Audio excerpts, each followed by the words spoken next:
12.9 million pesos na halaga ng marijuana sinunog ng autoridad sa Nueva Vizcaya. Tutukan sa report.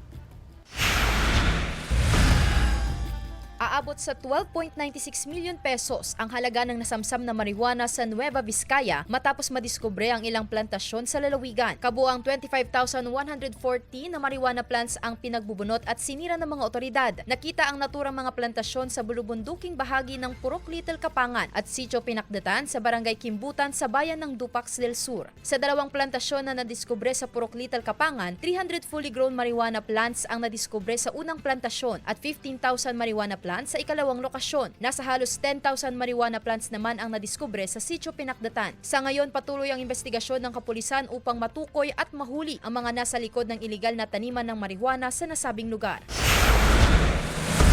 Pinagbubunot at sinunog ng Police Regional Office 1 ang nadiskubreng 3 marijuana plantation sa Barangay Likungan, Sugpon, Ilocos Sur sa magkakasunod na operasyon. Unang natuklasan ng isang taniman na may lawak na 600 square meter na may tinatayang 3,000 fully grown marijuana plants. Nadiskubre kinabukasan ang dalawang plantasyon na may kabuang lawak na 1,500 square meter at may 17,500 fully grown marijuana plants. Sa kabuuan, tinatayang nasa 4.2 million pesos ang halaga ng mga tanim na marijuana na sinira ng mga otoridad.